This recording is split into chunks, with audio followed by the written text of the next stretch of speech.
Bismillahirrahmanirrahim.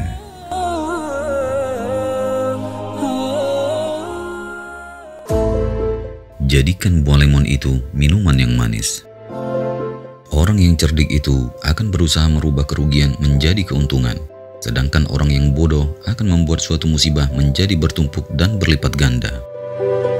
Ketika Rasulullah SAW diusir dari Mekah, beliau memutuskan untuk menetap di Madinah dan kemudian berhasil membangunnya menjadi sebuah negara yang sangat akrab di telinga dan mata sejarah. Ahmad ibn Hanbal pernah dipenjara dan dihukum dera, tetapi karenanya pula ia kemudian menjadi imam salah satu mazhab. Ibnu Taimiyah pernah dipenjara, tetapi justru di penjara itulah ia banyak melahirkan karya. As-Sarakhsi pernah dikurung di dasar sumur selama bertahun-tahun, tetapi di tempat itulah ia berhasil mengarang buku sebanyak 20 jilid.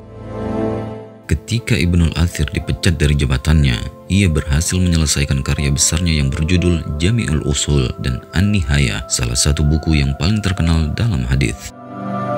Demikian halnya dengan Ibnul Jauzi, ia pernah diasingkan dari Baghdad dan karena itu pula ia menguasai qira'ah sab'ah. Malik ibn Araib adalah penderita suatu penyakit yang mematikan, namun ia mampu melahirkan syair-syair yang sangat indah dan tak kalah dengan karya-karya para penyair besar zaman Abbasiyah. Lalu, ketika semua anak Abi Zu'aib al-Huzali mati meninggalkannya seorang diri, ia justru mampu menciptakan nyanyian-nyanyian puitis yang mampu membekam mulut zaman, membuat setiap pendengarnya tersihir, memaksa sejarah untuk selalu bertepuk tangan saat mendengarnya kembali. Begitulah, ketika tertimpa suatu musibah, kita harus melihat sisi yang paling terang darinya. Ketika seseorang memberi kita segelas air lemon, yang perlu kita lakukan adalah menambah sesendok gula ke dalamnya. Ketika mendapat hadiah seekor ular dari orang, ambil saja kulitnya yang mahal dan tinggalkan bagian tubuhnya yang lain. Ketika disengat kalajengking, ketahuilah bahwa sengatan itu sebenarnya memberikan kekebalan pada tubuh kita dari bahaya bisa ular. Kendalikanlah diri kita dalam berbagai kesulitan yang kita hadapi. Dengan begitu, kita akan dapat mempersembahkan bunga mawar dan melati yang harum kepada yang lain. Dan Allah berfirman, boleh jadi kamu membenci sesuatu padahal ia amat baik bagimu. Quran Surah Al-Baqarah ayat 216.